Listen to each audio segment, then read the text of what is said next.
여러분 안녕하세요. 부동산 보토칠성 김하인쌤입니다. 자, 화해인의 민박이 오신 것을 환영합니다. 화해인의 민박은 기출문제를 박스형 문제로 변형해서 영업합니다. 그리고 민박 자료는 네이버 밴드에 있습니다. 이 밴드에 가입하세요. 그리고 아직 구독자가 아닌 분들은 구독 버튼을 꾹 누르시면 보다 더 좋은 서비스로서 보답하겠습니다. 자, 오늘 민박 33일째입니다. 오늘도 지난 시간에 이어서 유치권을 공부하겠습니다. 자, 유치권은 우리가 세 가지 외웠습니다. 반드시 외우세요. 먼저 유치권은 법정담보물권인데 이 법정은 물권법이지만 임의규정이라 유치권 폐지 특약, 포기 특약 유효입니다. 그러면 이 유치권은 사전이든 사후든 다 포기할 수 있고 이 포기약정 유효니까 유치권이 소멸했죠. 유치권 소멸 효과는 상대방 당사자 상대방이든 그 이외의 자, 즉 3자 누구라도 유치권 소멸 효과를 주장할 수 있습니다. 다음 유치권 행사보다는 유치권 피담보 채권이 될 수 없는 게 있습니다. 이게 보증금, 권리금, 다음 복 많이 받으세요. 다음 지상물 매수, 부속물 매수, 매매대금 같은 말이 외상대금입니다. 대표적 예가 건축 자재대금 채권입니다. 즉 시멘트 매매대금, 시멘트 외상대금, 시멘트 대금 같은 말이에요. 다음 명의신탁까지 해서 이걸 우리가 보건복지부가 국민을 배신했다 해서 보건복지부가 국민을 배신 대신 매신 외우습니다. 또 보건복지부 매신 외우세요. 다음 유치권이 인정되지 않는 법적 성질이 있는데 유치권은 경매에서 우선 면제권이었습니다. 그럼 자동으로 물상대기가 없고 다음 유치권이기 한 물권적 청구권이었습니다. 대신 유치권은 점유권이기 한 물권적 청구권이 인정됩니다. 이것을 우물에 유물 없다 외우셨죠? 우물파도 유물 안 나와요. 흙밖에 안 나옵니다. 우물에 유물 없습니다. 이거 말고 나머지는 다 있다 하시면 돼요. 그러니까 수반성 있습니다. 부종성 있어요. 불가분성 있나요? 있습니다. 과실수취권 있다. 경매청구권 있다. 단 우선면제권이 없습니다. 그래서 우물이 유물 없다 이고 나머지는 다 있다면 99% 맞습니다. 자, 1번부터 살입니다. 자, 1번 갑의 X금을 임차하늘은 X금을 보증 계량역에서 병으로부터 그다음 건축 자재에 나온 뭐가 떠올라요? 유치권 X. 아까 유치권에서가 보건복지부 매신, 매가 매매대금, 외상대금, 여기 건축자재대금 채권, 건축자재 그 다음 밑에 외상 나왔죠. 외상 매매대금, 유치권 X. 외상으로 공급받아 내 수리를 완료했다. 내 수리비 채권은 유치권 행사할 수 있죠. 그러니까 이 수리비는 행사할 수 있어요. 그 다음 그 후 임대차가 종료했지만 수리비를 상환받지 못한 늘은 X건물을 점유하고 있다. 이게 유치권 행사하고 있죠. 네, 틀린 겁니다. 기업 의리평액이 외상대금 나왔죠? 외상대금, 매매대금, 유치권 X. 그럼 제일 끝으로 가세요. 제일 끝에 유치권 행사할 수 있다가 틀렸습니다. X. 니은 을은갑이 수리비는 유치권 행사할 수 있죠? 수리비, 수선비 가능합니다. 수리비를 상환할 때까지 X건물에 대해서 유치권 행사할 수 있습니다. 니은은 맞았습니다. 디귿. 을은 갑이 채무자죠? 갑 채무자 승낙 없이 X건물을 제3자에게 담보로 제공할 수 없습니다. 맞았습니다. 리을. 을은 수리비를 상환받기 위해서 X건물을 경매 청구할 수 있다죠?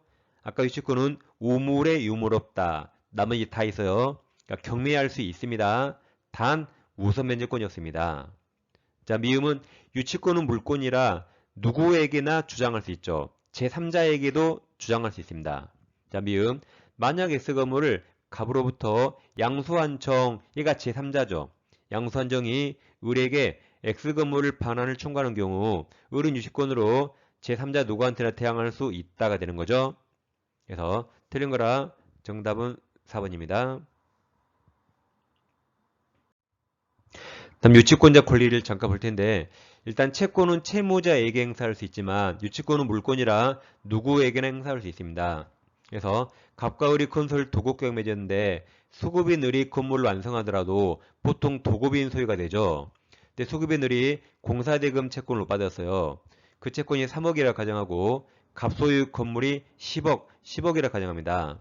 그럼 우리 공사대금 채권을 못 받으니까 갑소유 건물을 점유하면서 유치권 행사하고 있는데 이 갑소유 건물이 경매가 나와서 병이 경락받았어요. 경락인 매수인이 되니까 그럼 우리 병에게 공사대금 채권 3억 달라고 3억 변제 청구할 수 있나요? 이거 할 수 없죠. 3억은 채권이라 채무자 갑에게만 행사할 수 있고 병은 채무자 아니죠. 우리가 병은 얼굴 본 적 없잖아요. 병에게 3억 달러 못합니다. 그러더라도 우리는 유치권은 물권으로서 유치권은 경락일을 포함해서 누구에게나 행사할 수 있습니다. 그러니까 원래 을은 병에게 3억 달러 못하고 병은 원래 을에게 채권 3억 줄 필요 없어요. 근데 을은 안 나간다고 유치권 행사할 수 있거든요. 그러니까 보통 실제에서는 병이 원래 을에게 3억 줄 필요 없는데 지금 갑소유 건물의 시가 10억이죠. 채권이 3억이잖아요. 그럼 10억에서 3억을 빼면 7억이죠. 그래서 일부러 병이 7억 이하로 경락을 받습니다. 그래서 예를 들어 5억 5천에 경매받아요. 그럼 병이 원래 을에게 3억 줄 필요 없지만 그냥 병이 내 돈으로 을에게 3억을 줍니다. 그럼 우리 나가겠죠. 그럼 병이 당장 들어가 점유할 수 있죠. 그럼 병은 총 경락값 5억 5천과 을에게 준 3억 합해서 총 8억 5천 정도의 10억짜리 건물을 사게 된 꼴이 되는 겁니다. 그러니까 원래 줄 필요 없어요. 근데 을을 당장 내보낼 생각으로 병이 7억 이하로 경매를 받아서 그냥 주는 겁니다. 그래서 유치권이 이렇게 인정되잖아요. 이렇게 자 이제 유치권 인정되면 이렇게 경락인에게도 대항할 수 있습니다. 그래서 오른쪽 그림에서 다시 건물에 유치권이 있으면 경락인 매수인에게도 못 나가라고 대항할 수 있어요. 그러니까 실제에서 가짜가 많이 나옵니다. 그래서 우리 판례가 가짜 유치권을 막기 위해서 경매 개시 결정 등기입니다. 줄여서 경매 등기. 경매 등기 전에 유치권을 취득한 사람은 가짜일 확률이 별로 없으니까 이 사람은 경락인에게 유치권으로 대항할 수 있지만 경매 등기 후에 유치권을 취득한 사람은 진짜면 성립하거든요. 진짜면 성립합니다. 근데 성립하더라도 경락인에게는 대항할 수 없다고 판시합니다. 이렇게 판시함으로써 경매 등기 후에 나올 가짜 유치권을 사전에 방지하는 겁니다. 경매 등기 후에는 유치권이 진짜라도 경락인에게 대항할 수 없죠. 그러니까 가짜가 나올 수 없죠. 이렇게 판시함으로써 가짜 유치권을 미리 막는 겁니다. 따라서 유치권을 경락인에게 행사할 수 있는가는 저당권이 아니에요. 가압류가 아닙니다. 경매등기 전후가 기준입니다. 또는 경매 신청하면 경매로 인해서 압류 효력이 생기거든요. 그래서 경매로 인한 압류 효력 발생 전후가 기준입니다. 다시 뭐가 기준이에요? 경매등기 또는 경매로 인한 압류 효력 발생이 기준입니다. 저당권 아니에요. 가압류 아닙니다. 다음 압류 중에 체납 처분으로 인한 압류 아니에요. 무슨 압류? 경매로 인한 압류가 기준입니다. 자, 이번 문제 풀어볼게요. 동일한 건물에 대해서 서로 다른 사람이 저당권과 유치권을 각각 주장하고 있는 경우 설명 옳은 겁니다. 자, 그럼 기억을 보겠습니다. 자, 건물 점유는 유치권 성립 요건이죠. 맞습니다. 그리고 전속 요건입니다. 니은 보세요. 경매 개시 결정 기입 등기 줄여서 경매 등기 후네요. 그 소유자인 채무자가 건물에 관한 공사대금 채권자에게 그 건물 점유를 이전한 경우 공사대금 채권자의 유치권은 성립할 수 있답니다. 그러니까 유치권은 성립해요. 단 성립하지만 파란색 박스에서 경매 등기 후에 유치권이 성립했죠. 그러니까 성립하지만 경락인에게는 대항할 수 없는 겁니다. 주의하세요. 경매 등기 후라도 유치권이 진짜면 성립할 수 있어요. 성립할 수 있지만 경락인에게 대항할 수 없는 겁니다. 따라서 성립할 수 없다가 틀린 겁니다. 디귿 건물에 대한 임차 보증금 아까 보건복지부 매신 보증금 하는 초음권은 유치권 피담보 채권이 될 수 없습니다. 보건복지부 매신. 자, 리을 경매 개시결정 기입등기 전이네요. 그럼 줄여서 경매 등기 전에 유치권을 취득했네요. 그럼 대항할 수 있다. 그래서 제일 끝에 매수인에 대해서 목적물 인도 거절의 유치권 행사할 수 있다 해서 맞았습니다. 맞았다. 니은과 잘 비교하세요. 미 유치권자에게 우물의 유물업죠. 우물의 유물업다. 우선 면직권 인정되지 않습니다. 그래서 옳은 거라 정답이 2번이 되겠습니다. 자, 3번입니다. 임차인이 임차물에 관한 유치권의 피담보 채권이 될 수 없는 거네요. 그럼 아까 유치권 행사 못하는 채권이 보건복지부 매신 외웠죠? 그럼 밑에서 보건복지부 매신 뺍니다. 기억의 보, 니은의 권 빼요.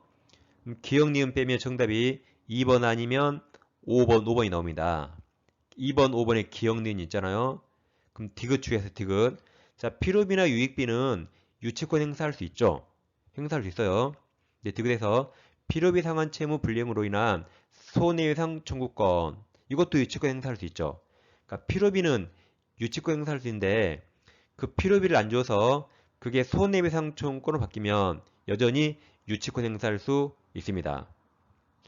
리을 유치권은 임의규정이라 폐지 특약 가능하죠. 그래서 원상회복 약정이 있다. 이때는 비용 충고 못하기 때문에 이때는 유익비도 유치권 행사할 수 없습니다.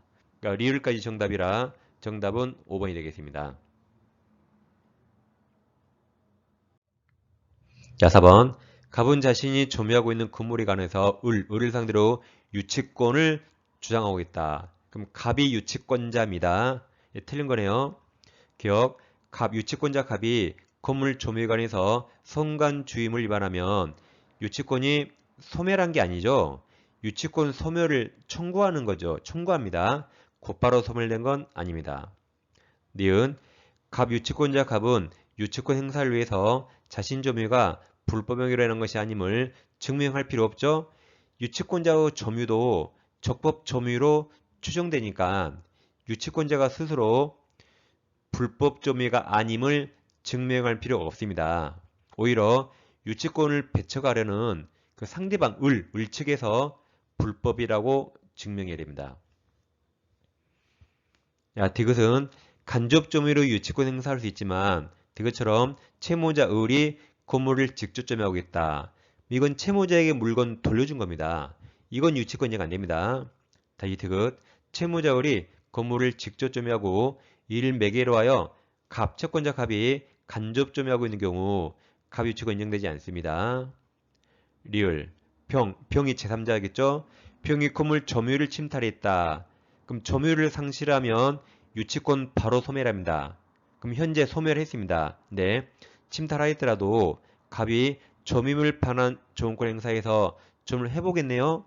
그럼 점유를 해보가면 점유가 소멸하지 않은 것을 해서 그 뒤에 갑의 유치권은 되살아난다 맞았습니다.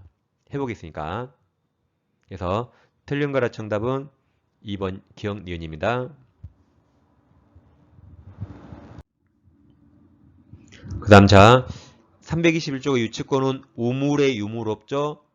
우물의 유물없다. 그럼 불가분성 있네요. 그게 321조인데 유치권자는 채권 전부죠. 전부를 편집할 때까지 유치물 전부에 대해서 그 권리 행사할 수 있는 게 불가분성입니다. 그러면 다세대 주택은 소유권이 여러 개예요.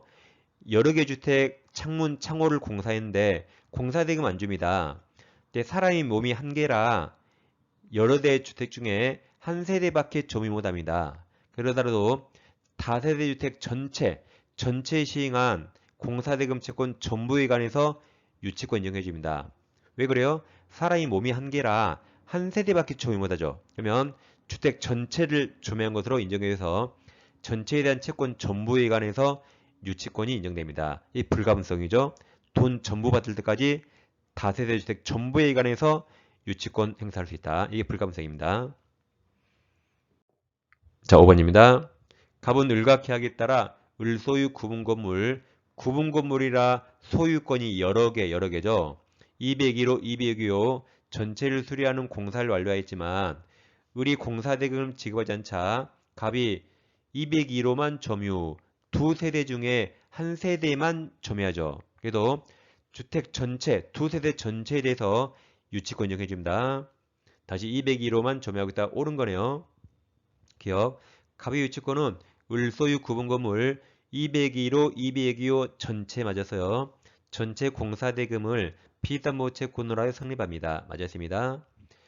니은 갑은 201호에 대한 경매일차에서 매각대금으로부터 우선면제 받을 수 없죠. 우물에 유무롭다. 우선면제권 없습니다.